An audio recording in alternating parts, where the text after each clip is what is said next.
오늘은 마태복음 강해설교 107번째 시간입니다. 오늘은 심령이 가난한 자는 이란 제목의 두 번째 말씀을 증거하도록 하겠습니다.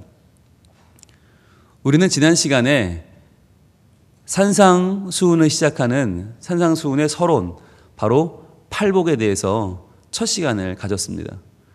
팔복이 실제로는 구복이라고 그랬죠. 마카리올이 복이 있도다 라고 하는 선포가 9번 나오기 때문이라고 했는데, 그 내용은 우리가 또 시간이 많으니까 살펴보도록 하고요. 쉽게 팔복이라고 한다면 그 팔복이 산상수훈의 가장 서론인데, 그 가운데서도 첫 번째 나오는 이 첫 계단이 바로 심령이 가난한 자는 복이 있다는 것이었어요. 여기서 중요한 것이 그동안의 복이 임하는 방법과 장소 또는 그 수단이 바뀌었다는 거죠. 지금까지는 복이 어디로 임해요? 성전으로 임했어요. 성전이라고 하는 장소, 하나님이 함께 하시는 그 자리. 그래서 이스라엘 백성들도 1년에 3차례는 성인 남자는 다 성전으로 찾아가서 예배를 드려야만 해요. 왜? 그 자리가 복이 있으니까. 그래서 지금까지는 자리가 복이 있고 위치가 복이 있고 장소가 복이 있었다. 그러다 보니까 예수님은 사람들에게는 복이 없는 사람이었어요. 왜냐하면 저 북방 갈릴리 나사렛 사람이었기 때문에 에이, 거기는 복이 없어. 거기는 복 없는 동네야. 예수님은 사람들에게 복이 있는 자로 보이지 않았다는 거죠. 누가 복이 있는 사람이었나? 그때까지는 성전에 가까이 있는 성전 제사장들, 그리고 율법 두루마리에 가까이 있는 율법을 옮겨 쓰는 서기관들, 그리고 항상 하나님의 복음, 말씀 또는 하나님의 인도하심을 가까이에서 지켜보고 바라보고 전하는 사람들, 바리새인들, 율법을 행하는 자들. 지금까지는 종교 지도자들에게 복이 있다고 생각이 됐어요. 그 이유가 바로 성전이라고 하는 장소 중심의 복 사상이 있었기 때문이죠. 그래서 남유다에서도 핵심인 예루살렘 성전에 제일 복이 많고, 그 주변에 좀 복이 있고, 점점 가면 갈수록 복이 없어져서 사마리아는 복이 없고 갈릴리도 복이 없고 다 복이 없는 동네였어요. 그런데 그것을 예수님이 바꾸셨죠. 뭐뭐 하는 자는 복이 있다. 심령이 가난한 자, 애통하는 자, 의에 굶주린 자, 뭐뭐 하는 사람이 복이 있다고 바꾸셨다는 거죠. 그것은 그 당시로서는 엄청난 파격적인 선언이다라고 했어요. 그래서 여러분, 이슬람도 보면 메카라고 하는 장소에 복이 있다고 그랬죠. 그래서 성지순례가 5가지 의무 중에 하나라고 그랬습니다.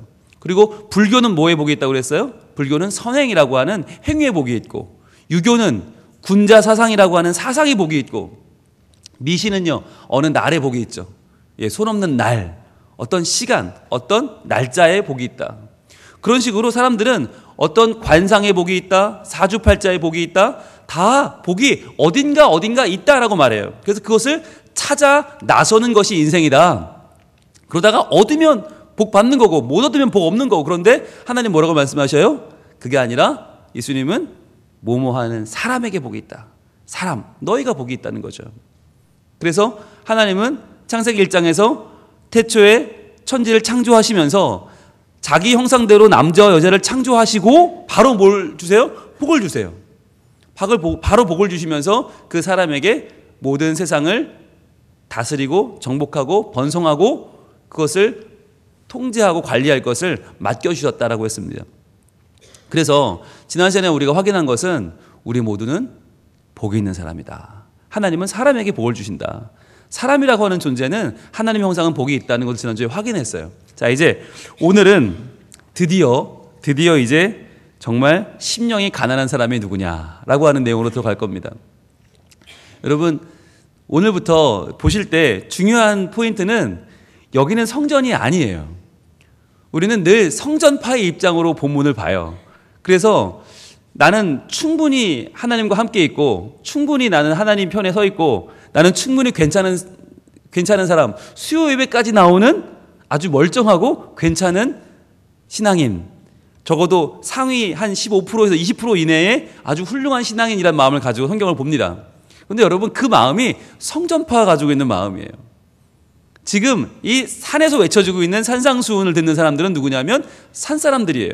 산 사람들은 기득권 측의 성전파하고는 거리가 멀어요. 이 사람들에게 배척당한 사람들이고, 이 사람이 무시하는 사람들이고, 이 사람과는 전혀 다른 삶의 배경을 가지고 있는 사람들이에요. 그래서 그걸 가지고 읽으셔야 되고, 또 하나 중요한 건 뭐냐면 그동안 본문을 봐오던 선입견으로 보면 안 된다는 거예요. 그동안 이렇게 들어왔으니까, 이렇다고 했었으니까 라고 하는 것은 별로 의미가 없어요. 그래서 우리가 정말 2번 보기 힘들 정도로 마태복음을 자세하게 풀어서 보고 있는데, 이번에 우리가 본문을 정말 있는 그대로 한번 풀어볼 겁니다. 근데 그렇게 풀면 그동안 우리가 알던 내용하고는 다른 내용이 돼요. 그게 저도 조심스러워요. 그래서 이것을 그냥 우리가 알던 대로 풀어야 되는가, 아니면 정말 원문이 말하는 것을 이걸 푸는 것이 맞는가, 저도 고민이 많아요. 그런데 저는 말씀을 가르치는 사람 아닙니까? 목사 아닙니까? 목사가 원문을 그대로 전해야지 그냥 사람들 마음 편하라고 듣기 좋으라고 그동안 다들 알던 대로 듣던 대로 전할 수는 없는 거잖아요. 그래서 저도 오늘 갈등 끝에 오기 직전까지 갈등하다가 올라왔습니다. 그래서 어떻게 결론을 내렸을까요? 원문대로 전하자. 원문대로 한번 전해보자 라는 마음을 가지고 올라왔어요. 그러니까 여러분들 아시던 내용하고는 좀 다를 수 있어요.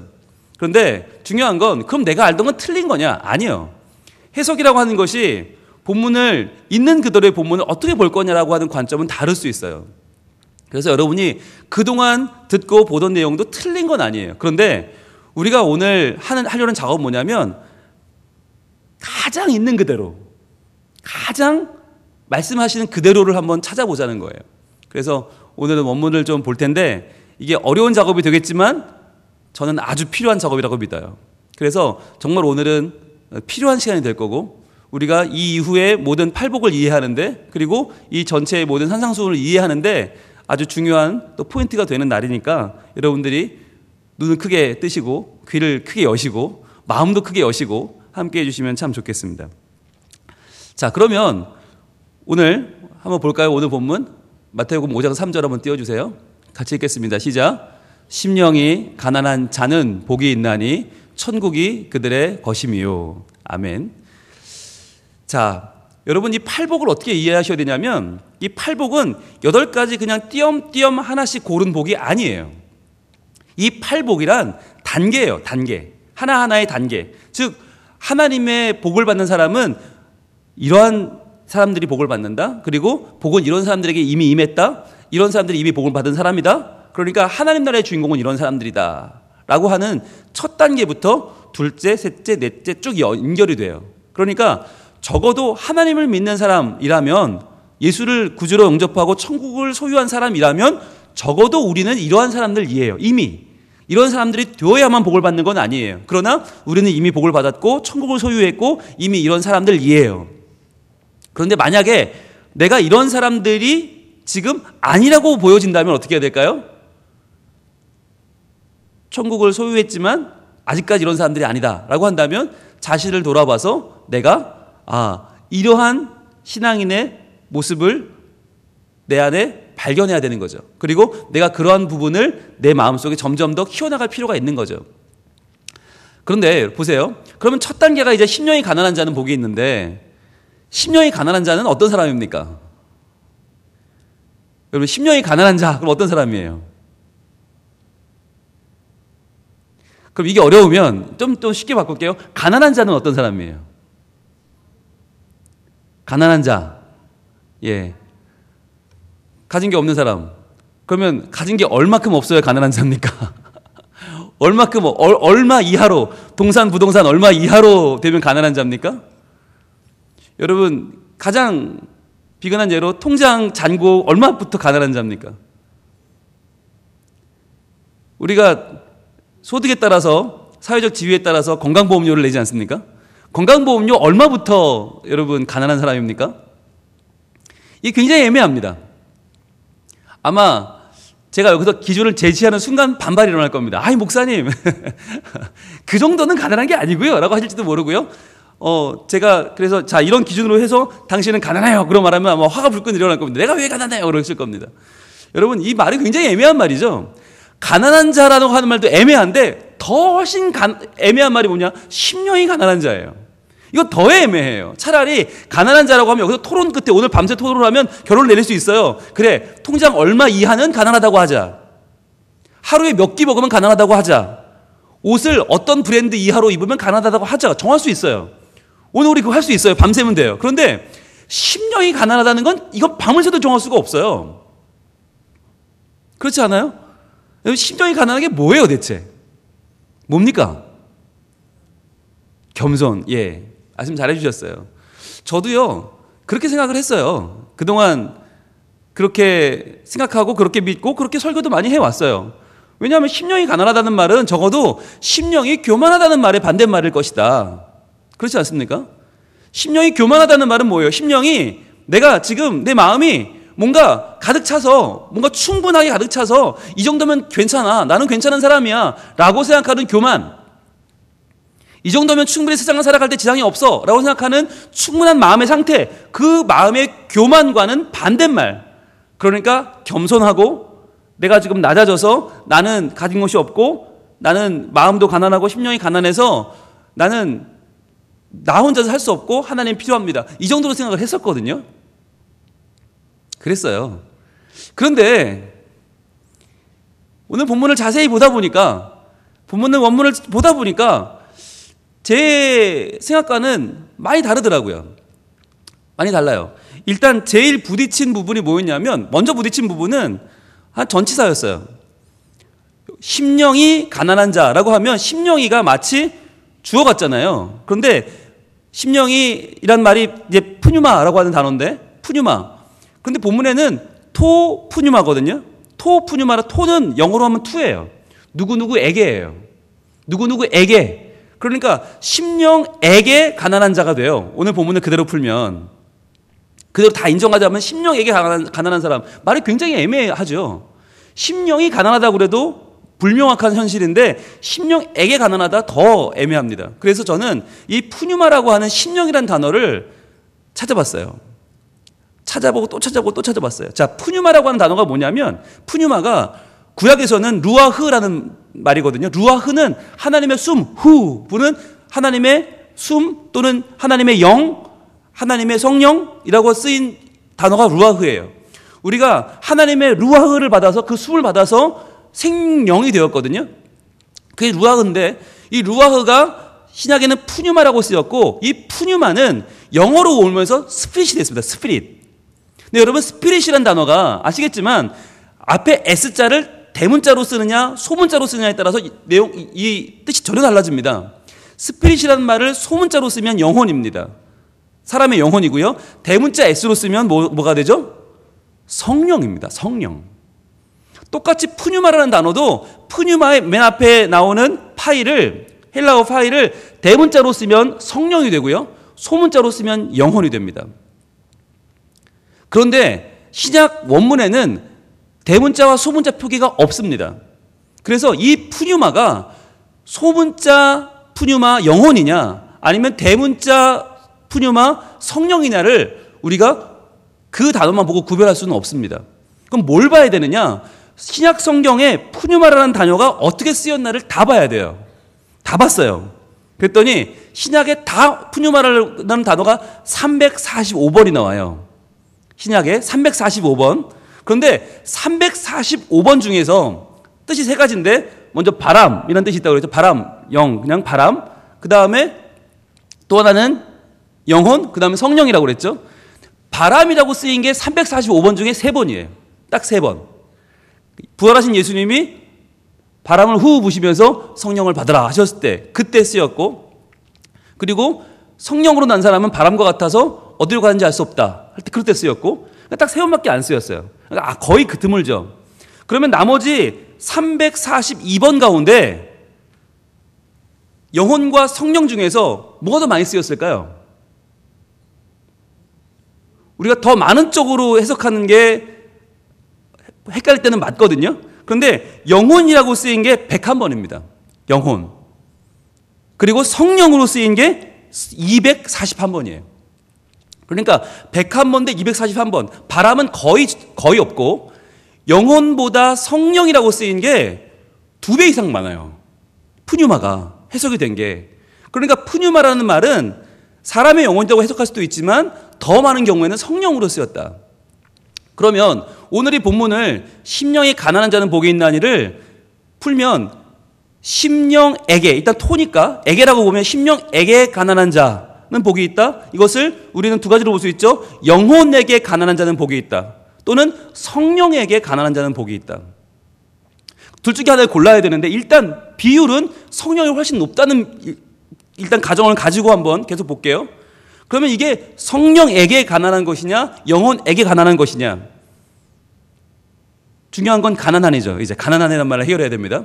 자, 일단 심령 푸뉴마라는 말은 345번 중에 2배 이상 성령으로 많이 쓰였다라는 것을 우리가 일단 알고, 그 다음에 가난한으로 가면 가난한 말은 이제 푸토코스라는 말인데, 푸토코스 이 말이 또 중요합니다. 이 푸토코스라는 말이 중요한데, 우리가 가난하다라고 말하면 아까 우리가 기준을 좀 말했잖아요.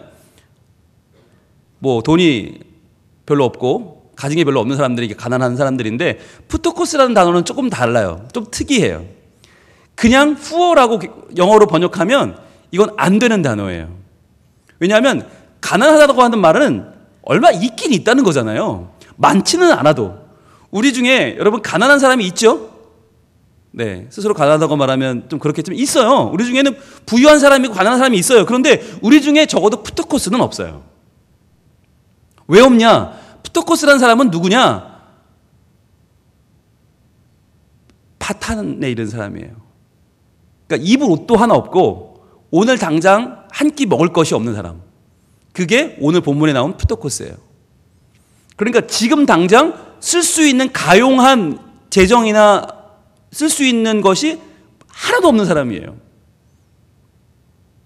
하나도 없기 때문에 뭐 할까요? 할 수 있는 게 뭐가 있을까요? 없어요. 할 수 있는 게 아무것도 없는 사람. 그러니까 우리는 오늘 저녁 먹고 왔잖아요. 적어도 옷을 하나 걸치고 이 자리에 왔잖아요. 그러니까 우리는 후어하긴 하지만 우리는 푸토코스 하지도 않아요. 그러니까 여기 이 푸토코스라는 단어가 어디 쓰였는지 보면 좀 더 알 수 있는데, 누가복음 16장으로 갑니다. 누가복음 16장 20절. 자, 헬라어에서 푸토코스라는 단어가 어떻게 쓰였나? 누가복음 16장 20절.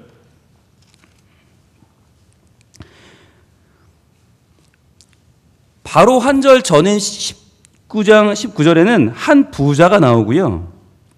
한 부자가 나오고 그 부자의 상대되는 개념으로 20절에 푸토코스가 나와요. 자, 20절 같이 읽습니다. 시작. 그런데 나사로라 이름하는 한 거지가 헌데투성이로 그의 대문 앞에 버려진 채라고 나와요. 여기서 말하는 거지, 이 거지가 푸토코스입니다. 푸토코스, 거지라는 말이에요. 여러분, 이 나사로가 지금 어떤 상황입니까?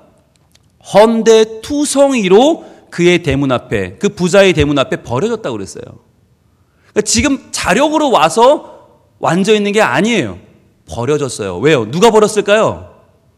주변 사람들이 버린 거예요. 왜? 이 사람 아무것도 없으니까. 뭐라도 있으면 그것 때문이라도 버리지 않을 텐데 아무것도 없어. 그러니까 갖다 버린 거예요. 아마 이 사람은 지금 입은 옷도 없을 겁니다. 왜? 헌데투성이니까. 온몸이 헐었어요. 옷이 없어서, 옷 한 벌이 없어서 아무데나 눕고 아무데나 자다 보니까 몸이 다 헐어버렸어요. 그래서 헌데투성이에요. 그걸 우리가 보면 알 수 있어요. 왜? 옷이 없으니까. 벌거벗고 있으니까 먹지도 못했어요. 입지도 못했어요. 아무것도 없어요. 그 사람이 푸토코스라는 거예요.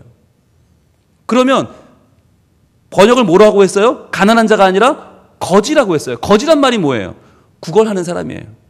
즉 푸토코스는 구걸하는 사람이라고 하는 뜻을 가지고 있고, 구걸하다는 뜻을 가지고 있는 거예요. 자, 버려진 채 뭐 합니까? 21절은 이렇게 이어지죠. 그 다음 절입니다. 그 부자의 상에서 떨어지는 것으로 배불리려 하매. 먹을 게 없으니까, 정말 땡전한 풋 없고 먹을 거 쌀알 한 톨이 없기 때문에 부자의 상에서 그나마 버려지는 것을 배불리려고 거기 앉아 있는데, 심지어 개들이 와서 그 헌대를 핥더라.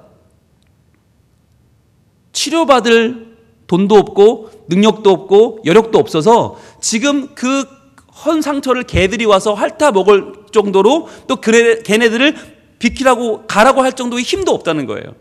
즉 프토코스라는 상황은 어떤 상황이냐, 이 구걸하는 자라고 하는 상황은 먹을 것도 없고 입을 것도 없고 아무것도 없는 거예요. nothing이에요. nothing. 그야말로 아무것도 없는 상황이 프토코스예요. 자, 그러면 오늘 본문으로 돌아오면 심령이 가난한 사람은 복이 있다, 심령이 가난한 자는 복이 있다 라고 하는 말을 우리가 두 가지로 봤죠. 아까 영혼에게 가난한 사람이냐, 성령에게 가난한 사람이냐. 그런데 이 가난하다는 말은 그냥 돈이 없다는 말이 아니라 구걸한다는 말이라고 했죠. 아무것도 없어서 구걸하는 사람. 그럼 그렇게 넣어보면 영혼에게 구걸하는 사람은 복이 있다, 또는 성령에게 구걸하는 사람은 복이 있다. 자, 이렇게 보자면 여러분 어느 쪽에 가깝겠습니까? 그렇죠. 성령에게 구걸하는 자죠. 지금 이 심령이 가난한 자라고 하는 말은 뭐냐면 아무것도 없어서 구걸하는데 그 구걸을 누구한테 한다는 거예요? 성령님께, 즉 성령 하나님께 나와서 그야말로 하나님, 저는 아무것도 없습니다. 저는 땡전 한 푼 없습니다. 저는 하나님 앞에서 nothing입니다 라고 고백하면서 성령 하나님께 모든 것을 내어 맡기고 구걸하는 자가 바로 성령님께 구걸하는 자는 복이 있다. 그것이 심령이 가난한 자의 번역의 가장 원어에 가까운 번역인 것이에요. 그래서 우리가 왜 심령이 가난한 자를 그동안 이렇게 우아하게 알고 있었는가? 뭐 그냥 좀 심령이 좀 가난하면 어떻고 좀 부유하면 어떻고 그래도 겸손한 사람이라고 알고 있었던 이유는 성전파 입장에서 보면, 성전파들의 해석으로 보자면 이 심령이 가난한 자라고 하는 말은 너무나 파격적인 말인 거예요. 그래서 그 말을 좀 순화시키고 조금 거기서 힘을 빼고 거기서 좀 날카로운 걸 다 빼버린 순망치한이라고 하죠. 다 이빨 빠진 호랑이를 만들어버린 말이 뭐냐면 겸손한 사람, 그냥 마음이 가난한 사람, 겸손한 사람, 그런 사람 복이 있다. 성전파는 뭘 말하는 거예요? 구원, 천국 이런 거 너무 찾지 말고 그냥 상황에 맞춰 살아라.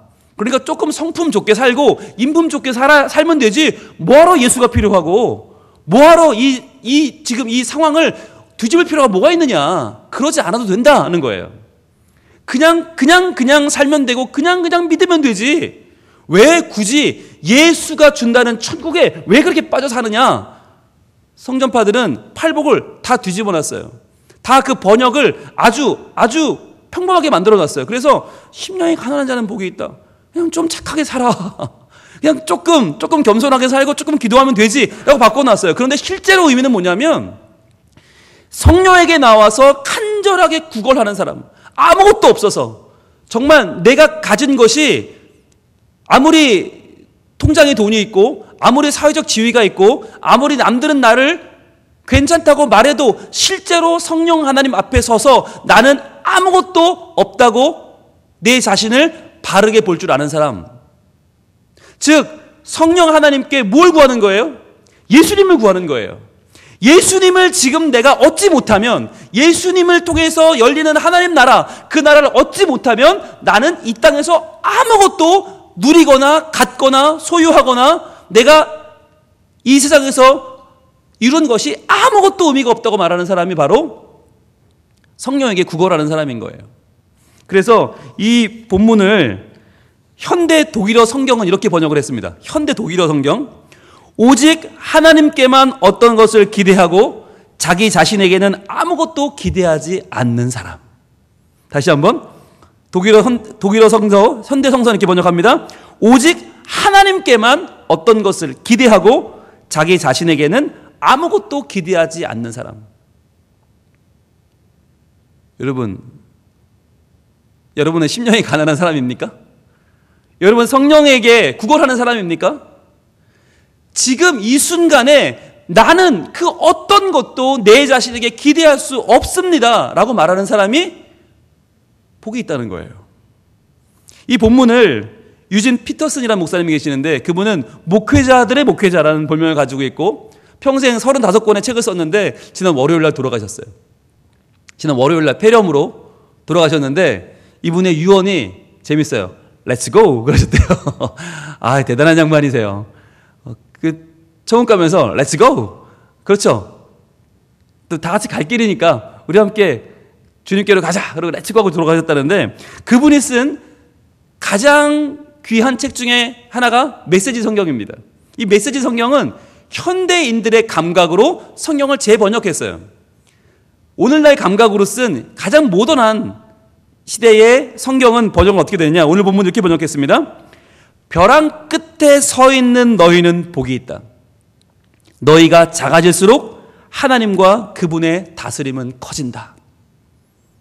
저는 이 본문이 너무 마음에 들어요. 이 번역이. 그러니까 심령이 가난한 자라고 하면 얼마나 절박한지가 우리가 나타나질 않아요. 그냥 조금 가만한가 보다. 조금 좀 겸손한가 보다. 이 정도로 생각하는데 그게 아니라 벼랑 끝에 서 있는 너희.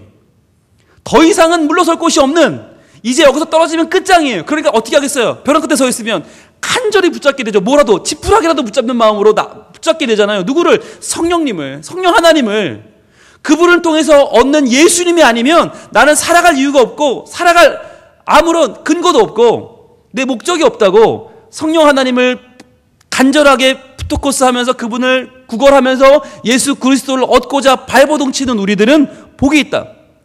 왜냐하면 너희가 작아질수록 하나님과 그분의 다스림은 커진다. 즉 너희가 작아질수록, 우리가 작아질수록 하나님이 우리에게 하실 일이 더 많아진다는 거예요. 왜냐하면 우리가 간절히 지금 구하고 있기 때문에, 간절히 간구하고 구걸하고 있는 우리에게 성령 하나님이 주실 것이 많다는 거예요. 여러분 그렇잖아요. 내가 얼마나 부족한지를 깨닫지 못하면, 내가 얼마나 지금 없는지를 알지 못하면 내가 구할 수가 없어요. 구하지 않게 돼요. 그럼 구하지 않은 걸 받아봤자 감사하지 않죠. 여러분 우리는 건강이 중요하다고 말하지만 건강은 우리에게 복의 내용이 아니잖아요. 여러분 건강해서 오늘 감사원금 내는 분은 이번 주에 아무도 없습니다. 왜? 건강은 우리에게 당연한 거니까. 그런데 어느 날 갑자기 병원에 갔는데 의사가 그런 말 하는 거예요. 목사님, 큰 병원 가세요. 예?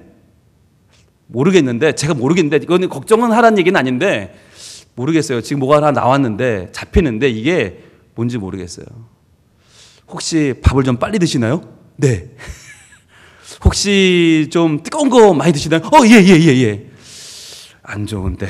그래서 혹시 여럿이 같이 식당 가면 제일 먼저 먹어요? 네. 안 좋다. 안 좋아. 그래서 그런가? 뭐가요? 아니 그냥 하는 얘기예요. 뭐 신경 쓰지 마시고 큰 병원 한번 가보세요. 그래서 제가 이거 써드릴 테니까 뭘 써주시는데요? 아니 그게 있어요. 써드릴 테니까 CT도 찍어보시고 MRI도 찍어보시고 머리부터 발까지 다 찍어보시고 피검사도 그냥 하는 거 말고 돈 좀 더 주고 좋은 데서 하세요. 기왕이면 큰 병원 가세요. 큰 병원. 그러면서 뭘 하나 써줬다. 여러분 그때부터 우리 마음이 뭐가 생길까요? 밥이 먹힐까요? 잠이 올까요? 숨이 쉬어질까요? 아무것도 안 될 거예요. 그때부터 우리의 마음은 뭐가 찾아오죠? 두려움과 공포가 찾아오죠. 그때부터 우리는 뭐에 빠지게 됩니까? 건강이라고 하는 정말 그동안 몰랐던 가장 내가 자신했었던 것에 대한 갈망에 빠지게 됩니다. 그때부터 우리는 기도를 시작하죠. 하나님 건강, 내 건강 좀 하나님 어떻게 해주세요. 아니 상황은 바뀐 게 없어요. 그런데 내가 큰 병원 가라는 말을 듣는 순간부터 우리는 두려움에 빠집니다. 그리고는 검사를 받았는데 아무 이상이 없다는 거예요. 그럼 그런 말을 듣고 병원을 나오는 순간 세상이 어떻게 보여요? 라라라라라라라 굉장히 아름답게 보이죠. 똑같은 세상이 너무 아름다웠고 너무 맑고 화창하게 보이면서 한 바퀴 빙 돌죠. 그러면서 아름다운 공기, 아름다운 세상, 그러면서 건강을 주신 하나님께 감사하게 됩니다. 그리고는 감사원금을 하게 되죠. 건강 주신 하나님 감사합니다. 달라진 건 없어요. 근데 뭐가 달라진 거예요? 내 마음의 자세가 달라진 거예요. 즉 우리가 갈구하는 사람, 구걸하는 사람, 정말 내가 이게 아니면 안 되는 사람이라고 하는 마음의 자세를 갖기 전까지 우리는 하나님이 귀하지 않아요. 예수님이 귀하지 않아요. 성령님께 구걸하는 마음을 갖게 될 때까지 우리는 예수님에 대한 귀한 마음이 없고요. 천국에 대한 귀한 마음이 없어요. 여러분 어느 누가 귀한 마음이 없는 사람 구하지 않는데 주겠습니까? 왜 돼지에게 진주를 주면 안 됩니까? 돼지는 진주를 원하지 않았거든요. 줘봤자 돼지는 진주의 가치를 모르거든요. 그러니까 안 줘야 되는 거 아닙니까? 마찬가지로 성령님께 나와서 구걸하는 사람이 아닌데 천국을 줘봐야 아무 소용이 없는 거예요. 그래서 우리가 안 믿는 사람들을 모아놓고 아무리 복음을 전해도 그 사람들이 꿈쩍도 안 하는 이유는 뭐냐? 필요하지 않으니까. 지금 나 정도면 충분하다고 믿는 사람들에게 복음은 들어갈 여지가 없는 거예요. 그래서 누가 복이 있는가? 지금 우리가 복이 있는 거예요. 지금 우리들 아무리 잘 먹고 잘 살아고 많이 누려도 그게 중요한 게 아니라 정말 내가 예수 그리스도를 구주로 믿고 천국 가는 것이 얼마나 소중한지를 알고 있는 사람들. 그래서 지금 그것 때문에 내 마음에 갈급함을 가지고 오늘 밤 심령이 가난한 자가 복이 있다는 이 말씀을 내 삶에 품기 위하여, 담기 위하여, 그 말씀에 내 생을 걸기 위하여 이 자리에 나온 우리의 마음이 복이 있는 것입니다. 그래서 오늘 주님 말씀하는 거예요. 성령님께 구걸하는 자. 지금 내 삶에서는 만족이 없고 내 삶에서는 채워지는 것이 없고 이것으로는 온전하지 않아서 이 땅의 것이 다가 아니라는 것을 분명히 알고 있어서 더 높은 것, 더 많은 것을 구하는 자가 복이 있다. 여러분, 푸토코스가 복이 있는 이유가 있어요. 알려드릴게요. 바로 마가복음 12장 41절로 갑니다. 왜 푸토코스가 복이 있는가? 마가복음 12장 41절. 거기 누가 나오냐면요, 한 과부가 나와요. 자, 누가복음 12장 41절 같이 있습니다. 예수께서 헌금함을 대하여 앉으사 무리가 어떻게 헌금함에 돈 넣는가를 보실세 여러 부자는 많이 넣는데. 자, 사람들에게 보라는 듯이 부자는 많이 넣어요. 그런데 42절, 한 가난한 과부는 와서 두 렙돈 곧 한 고드란트를 넣는지라 그랬어요. 자, 여기서 이 과부가 돈을 넣는 걸 보고 예수님이 감탄을 하셔요. 왜 감탄을 했을까? 우리는 두 렙돈을 넣었기 때문에 감탄했다라고 생각을 합니다. 두 렙돈이 얼마인데요? 한 렙돈이 얼마냐면 그 당시에 하루 품삯, 노동자의 하루 품삯이 한 데나리온입니다. 우리 그건 잘 알잖아요. 한 데나리온의 128분의 1이에요. 128분의 1. 그러면 만약에 대단히 많이 잡아서 그 당시에는 물가가 오늘날보다 훨씬 형편없이 작았잖아요. 그런데도 오늘날로 봐서 한 10만 원쯤 된다. 10만 원의 128분의 1은 780원입니다. 그럼 그 당시에는 물가가 낮았으니까 하루 품삯이 10,000원이었다고 본다면 이 한 렙돈은 얼마예요? 78원이에요. 그러면 두 렙돈이면 150원이에요. 150원. 150원을 넣은 거예요. 그런데 예수님이 150원 넣었는데 왜 그렇게 이걸 보고 감동을 하셨나? 두 렙돈 때문이 아니에요. 바로 가난한 과부. 이 가난한이란 말이 푸토코스이기 때문이에요. 즉 이 가난한 과부는 돈이 조금 적은 과부가 아니에요. 아예 없는 과부예요. 돈이 한 푼도 없어. 그래서 구걸하는 과부예요. 그럼 구걸을 해서 얼마를 번 거예요? 그날 150원 번 거예요. 하루 종일 구걸해서 150원 벌었어요. 그 150원 벌었는데 그걸 가지고 지금 하나님 전에 나와서 그걸 헌금하는 거예요. 여러분, 이게 할 수 있겠어요? 이게 내가 1,000원 있는데 150원 헌금하는 거하고 10,000원 있는데 150원 하는 거하고 내 오늘 번 내 소득이 150원인데 150원 헌금하는 거하고는 차원이 다른 문제죠. 그래서 43절에서 예수님이 이렇게 말씀하시잖아요. 다음 절입니다. 예수께서 제자들을 불러다가 이르시되, 자, 큰 뭔가 일이 있는 거죠. 중요한 일이 있는 거죠. 다 불러요. 제자들을 불러다가 뭐라고 말씀하시느냐? 내가 진실로 너에게 이르노니. 예수님은 진실 아니면 말씀 안 하는 분인데 거기다가 진실로라는 말을 넣으면 이건 두 배로 진짜, 더블로 진짜죠. 진실로 너에게 이르노니 이 가난한 과부는 푸토코스입니다. 이 구걸하는 과부는, 구걸해서 먹고 사는 이 과부는, 실제로는 아무것도 없는 이 과부는 헌금함에 넣는 모든 사람보다 많이 넣었도다. 여러분, 이 칭찬을 받았어요. 누가? 푸토코스가. 넣는 금액은 더 많이 넣는 사람이 많아요. 뭐 몇 데나리온씩 막 넣는 사람도 있을 거예요. 그런데 실제로는 훨씬 더 적은 금액을 넣었지만 예수님은 흥분하시면서 제자들 다 모아서 진실로 이 여인을 칭찬하고 감동하고 이 여인의 이야기를 합니다. 왜? 그 푸토코스가, 그 과부가 헌금함에 넣는 모든 사람보다 더 많이 넣었다는 거예요. 주님을 기쁘시게 했다는 거예요. 하나님을 기쁘시게 하는 사람이 누구냐? 바로 푸토코스입니다. 여러분, 우리가 얼마에 가졌는지는 상관없습니다. 여러분, 물질이 나쁜 건 아닙니다. 내 지위도 나쁜 게 아니고 명예도 나쁜 게 아닙니다. 그런데 문제는 뭐냐면 내가 하나님 앞에서 과연 성령님께 구걸하고 갈구하는 푸토코스로 살아간다면 우리가 하는 그 일은, 우리가 하는 봉사나 우리가 하는 예배나 우리가 하는 하나님을 섬기는 그 모든 기도와 생활은 주님을 기쁘시게 하는 것이 될 것입니다. 우리가 푸토코스일 때 성령을 구걸하고 갈구하면서 내 자신에게 아무것도 없다고 생각하면서 내 삶을 하나님 앞에서 푸토코스로 살아갈 때 그것은 주님을 기쁘시게 하는 일이 됩니다. 그러나 우리가 아무리 많이 하고 아무리 많은 사람들에게 좋은 소문을 내고 수많은 일을 한다고 해도 내가 푸토코스가 아니면 그것은 하나님을 기쁘시게 할 수 있는 일이 아닌 거예요. 왜? 많으니까 조금 낸 거에 불과하니까. 내가 많이 가지고 있는 자로서 한 것과 내가 하나님 앞에 빈약하고 연약한 자로서 감당하는 것과는 다르거든요. 여러분, 만약에 제가 설교를 10년치를 쟁겨놓고 있다. 그래서 여러분을 깜짝 놀라게 할 설교 10년치를 쟁겨놓고 있어요. 그래서 그 중에 하나씩 제가 푼다고 생각해 보세요. 여러분, 무슨 감동이 있겠습니까? 여러분은 감동할 수도 있겠지만 저에게는 감동이 없을 겁니다. 저에게 없는 감동이 여러분에게 있겠습니까? 그러나 여러분, 고백합니다. 저는 푸토코스입니다. 저는 하나님 말씀을 쟁겨놓은 게 한 편도 없습니다. 그리고 혹시나 전에 했던 설교가 있다 할지라도 그 설교를 할 마음은 없습니다. 항상 저는 하나님 앞에 매일매일 말씀의 푸토코스로 섭니다. 하나님, 저에게는 설교할 것이 없습니다.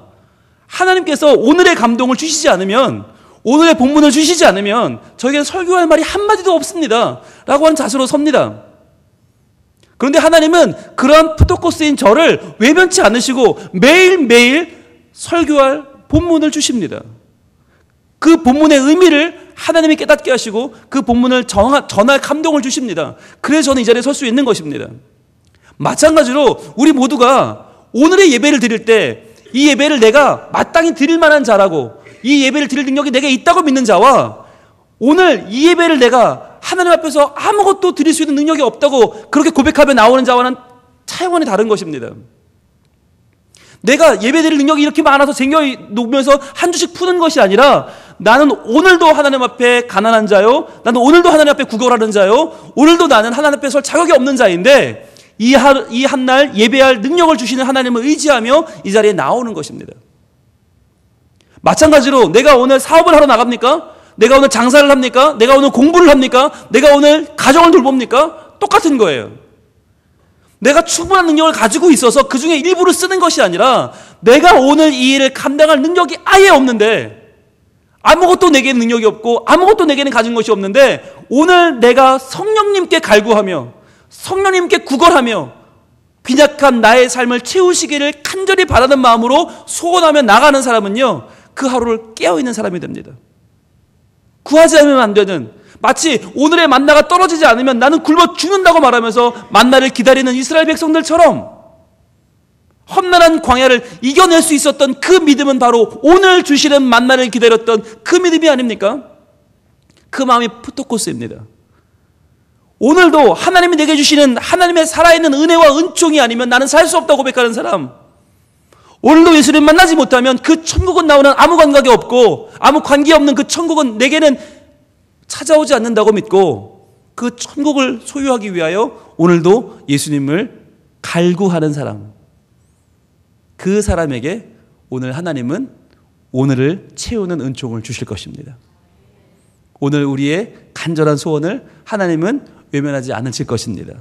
저는 오늘 우리가 그래서 심령이 가난한 자, 즉 성령님께 구걸하는 자가 되기를 원합니다. 그러한 자가 복이 있습니다. 하나님은 그러한 자를 만나주시고 그러한 자에게 천국을 주십니다. 오늘 우리 같이 찬양하길 원하는데요. 빈들의 마른 불같이 시들은 나의 영혼. 여러분, 나의 영혼 어떻게 느끼세요?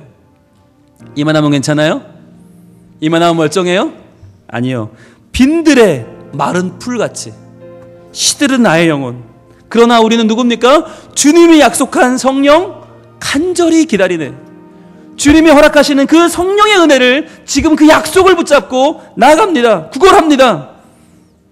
그때 어떤 은혜가 임해요? 가물어 메마른 땅에 단비를 내리시듯 우리의 메마른 이 땅에 단비를 내리신 하나님의 은혜가 성령의 단비를 부어 새 생명 주옵소서. 이 시간 메말라 버린 우리 심령에 하나님이 아닌 다른 것을 찾느라, 다른 세상의 물질과 명예와 세상의 편안함을 찾느라 쩍쩍 갈라져 버린 우리의 심령에 성령의 은혜가 임할 것입니다. 이 시간 우리 간절한 마음과 소원을 가지고 이 찬양 드립시다. 찬송가 183장 빈들의 마른 풀같이.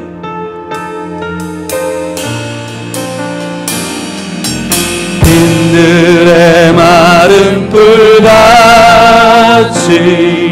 시들은 나의 영혼, 주님이 약속한 성령 간절히 기다리네.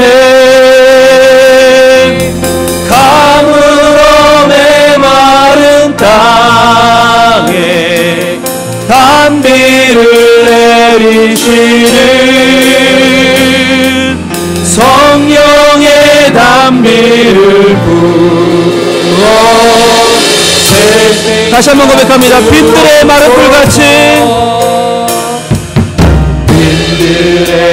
오 주님, 주님께 갈구합니다. 시들은 나의 영혼, 주님께 구걸합니다. 주님이 약속한 성령 간절히 기다리네. 가물어 메마른 땅에 단비를 내리시는 성령의 단비를 부어 새 생명. 반가운 빗소리가 들립니다. 산천이 춤을 춥니다. 반가운 빗소리 들려 산천이 춤을 추네. 봄비로 내리는 성령이여, 봄비로 내리는 성, 내게도 주옵소서. 고백합시다. 가물어 메마른 땅에 단비를 내리시는 성령의 단비를 부어 새 생명 주옵소서. 가물어 메마른 땅에, 가물어 메마른 땅에 단비를 주여. 가물어 메마른 우리 심령에 성령의 단비를 부어 새 생명. 한 번 더 고백합니다. 가물어 메마른 주여 나의 땅에, 가물어 메마른 땅 단비를 내리시는 성령의 단비를, 성령의 단비를 부어 새 생명 주옵소서. 시간 기도하겠습니다. 하나님, 제 마음은 빈들의 마른 풀 같습니다. 시들어버렸습니다. 세상에 좋다는 것들을 찾느라 하나님께 목마르지 않은 채, 하나님 주시는 하나님 나라 천국에 목마르지 않은 채 세상을 향하여 갈구하는 인생이 되어버렸습니다. 주님, 그러나 이제는 돌아와 성령님께 갈구하는 인생, 심령이 가난한 자가 되기를 원합니다. 주님, 이 시간 예수님을 통하여 얻는 천국, 그것이 내게 가장 필요함을 고백합니다. 내가 예배할 능력을 주시고 살아갈 능력을 주시고 하나님 안에 숨쉴 능력을 주셔서 주여, 내가 오늘 살아갈 이유가 되어주시는 예수님을 다시 붙잡게 하여 주옵소서. 성령의 단비를 주옵소서. 주여 외치 기도합니다. 주여, 아버지 하나님, 아버지 하나님, 하나님이 아니면 내 생명은 아무것도 아니고 내 삶은 아무것도 아닌데, 주님 하나님이 아니라 그럭저럭 먹고 살만한 내 삶을 더 바라보고 추구하고 붙잡고 살고 있지 않습니까? 주여, 하나님께 목마르지 않고 세상의 목이 마르고 눈의 목이 마르고 고난의 목이 마르고 남들의 인정의 목이 마르고 세상에서 채우는 것, 세상에서 도와주는 것, 세상에 알아주는 것에 우리의 마음을 두고 살고 있지 않습니까? 아버지 하나님, 우리의 마음을 주님께 드리기 원합니다. 성령에게 대하여 구걸하는 자, 성령에게 대하여 갈구하는 자 아무것도 없어서, 할 수 없어서 나의 절박함을 고백하는 자, 아무것도 없어서 막막하여서 갈 곳이 없어서 벼랑 끝에서 저희들 하나님을 구하오니 아버지 하나님, 더 이상 물러날 수 없는 우리를 하나님 받아주시고 우리 기도를 들어주시고 우리 오늘 통하여 하나님의 거룩한 일들을 이루어 주시옵소서. 아버지 하나님, 아버지 하나님, 우리는 아무것도 없는 자요, 우리는 벼랑 끝에 선 자요, 하나님이 아니면 예수님이 아니면 우리는 막막한 자들입니다. 주여, 우리의 삶을 지어주는 주님을 다시 한번 붙잡고 간구합니다. 주여 도와주시옵소서. 주여 도와주시옵소서. 주여 도와주시옵소서. 저 다른 것으로는 만족할 수 없고, 다른 것으로는 지어줄 수 없고, 다른 것으로는 우리에게 어떤 것도 만족을 줄 수 없는데 주여, 엉뚱한 것을 하고 엉뚱한 소리를 하고 엉뚱한 것을 하고 엉뚱한 갈구하는 우리들이 이제는 돌아와 예수님을 의지하고 예수를 붙잡는 자들이 되게 하여 주옵소서. 천국을 바라보게 하여 주옵소서. 예수를 통하여 주시는 아름다운 천국, 우리에게 미래의 그 천국이 얼마나 기뻐하는 것 같소. 주여, 이 땅에 밀어가는 것이 아니라 이 땅의 것들을 구하며 사는 것이 아니라 하나님 나라 천국을 구하며 사는 어떤 죄를 가지고 소망하는 주여, 우리가 심령이 가난한 자가 되어 죄복을 누리는 하나님의 백성들이 되게 하여 주시옵소서. 절 따라 우로를 내려, 절 따라 우로를 내려, 조목이 무성한 갈급한 내 심령 위에, 갈급한 내 심령 위에 성령을 부르소서. 주여, 가물어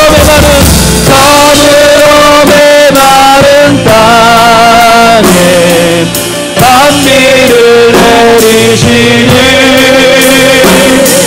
성령의 단비를 부어 새 생명 주옵소서. 참되신 사랑의 언약, 참되신 사랑의 언약 어길 수 있사. 오늘의 흡족한 은혜를 주옵소서.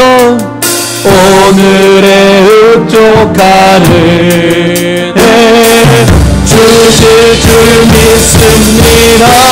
가물어 메마른 땅에 단비를 내리시는 성령의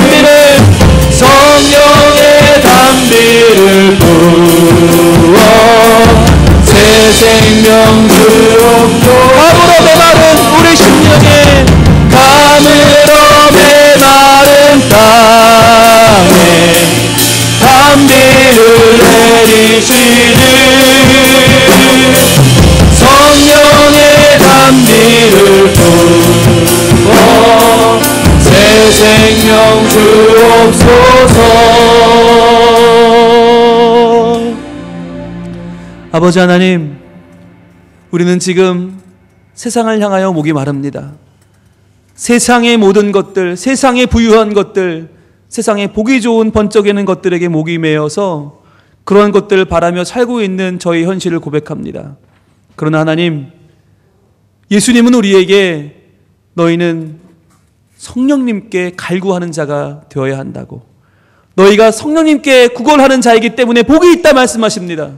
주님, 우리에게 성령의 단비를 내려 주시옵소서. 가물어 메마른 우리의 심령에, 빈들의 마른 불처럼 시들어버린 우리의 마음에 천국의 기쁨을 허락해 주셔서 다시 한번 우리가 성령으로 인하여 기뻐하며 천국으로 인하여 감사하며 예수님을 통하여 만난 그 천국이 내 인생 가장 큰 복임을 다시 한번 깨닫게 하여 주시옵소서. 그리하여 저희들 부족하고 연약하지만 하나님 앞에서 갈급한 푸토코이가 되어, 푸토코스가 되어 저희들이 하는 일들마다, 하는 섬기는 예배들마다, 주님을 높이는 모든 일들마다 예수님이 보시고 기뻐하시고 감동하시며 칭찬하시는 일들이 되게 하여 주시옵소서. 저희들 세상에 대하여 많은 것을 구하느라 하나님께 대해서는 마음이 높아지지 않았습니까? 주여, 우리의 낮아진 마음으로 다시 한번 연약한 저희의 삶을 고백하며 나아갈 때 성령 하나님, 우리에게 하늘의 단비를 내려주셔서 저희들 주님의 은혜로 오늘 하루를 살고 주님의 은혜로 앞날을 열어가는 복된 하나님의 자녀가 되게 하여 주시옵소서. 주님이 주시는 만족, 주님이 주시는 천국, 주님이 주시는 예수 그리스도, 오늘도 우리의 복이 되심을 믿습니다. 그 복을 붙잡고 나아갈 때에 오늘도 감사하며 찬양하며 기뻐하는 저희의 삶이 되게 하시고 더욱 주님으로 인하여 감사하는 삶이 우리 모두에게 넘치게 하여 주시옵소서. 예수님 이름으로 기도합니다. 아멘.